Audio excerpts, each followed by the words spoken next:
Good morning বন্ধুরা, এখন বাজে সকাল 11:30। আজকে হয়েছে বুধবার, তো আমি সকালের অন্য কাজগুলো সেরে রান্নাঘরে চলে আসলাম, রান্না বান্না শুরু করলাম।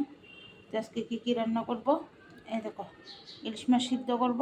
এই যে মাছটি সুন্দর করে ধুয়ে নিয়েছি, আর এখানে গ্রাইন্ডারের জন্য নিয়েছি সর্ষা আর কাঁচা লঙ্কা, শুকনো লঙ্কা আর একটু বাদাম নিয়েছি।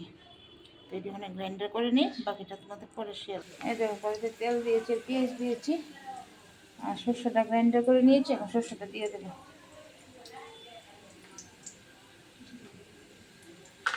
পরিমাণ মতো লবণ আর হলুদ গুঁড়ো দিয়ে একটু মেখে একে একে সবগুলো মাছ দিয়ে দেবো। সবগুলো মাছ দিয়ে দিয়েছি,